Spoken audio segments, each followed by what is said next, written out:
Digiõps on hariduselus hea partner. Ta on partner lapsevanemale, leides eraõpetajat. Ta on partner koolijuhile, otsides ägedat, innovaatilist, kaasaegset õpetajat, kes vastab kvalifikatsioonile, kasutab kaasaegseid õppemeetodeid, õpivara ja on tunnustatud, tore ja äge. Tavalised õpetajad on ka väga ägedad õpetajad. Digiõps on võimeline kaugemalt õpetama. Ta saab distantsilt olles Saksamaal saksa keelt õpetada Eestis õppivale õpilasele. Ta on kindlasti kaasaegne, metoodiliselt värskemate meetodite ja põnevamate õppematerjalidega. Digiõpsid on suunatud õppijale. Kuigi neid valida saavad kas koolijuhid, lapsevanemad, õpilane ise endale, aga eelkõige on ta partner õppijale, suurele väikesele, sõltumata ainevaldkonnast. Digiõps on täienduslik fenomen Eestis. Digiõps aitab leevendada tööjõupuudust.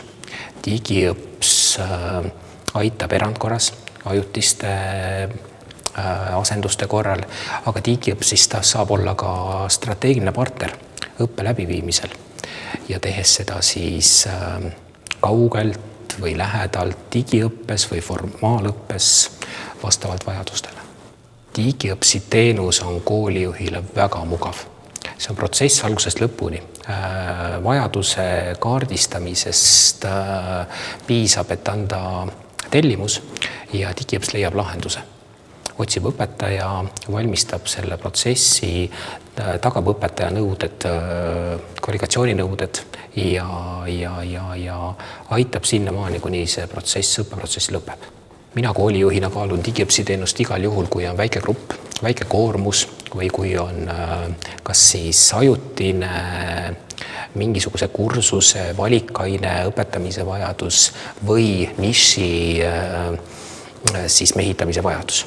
Digiõps täiendab seda, mis täna juba koolihariduses toimub, aga ta toob värskust. Ta loob võimaluse õppida selliselt, et õppija on ühes ruumis, õpetaja teises, olgu see distants siis kilomeetreid või 100 kilomeetreid.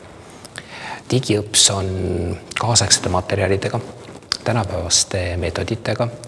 Digiõps kasutab tänu distantsile ka ilmselt rohkem eneseanalüüsi toetavaid materjale, metoodikaid ja ta on hea täiendust ja selline innovatsiooni nügija Eesti hariduselus. Digiõps on pädevate õpetajate võrgustik. Ta on kindlasti selleks tulnud, et jääda, teda kasutatakse üha enam ja järjest rohkem.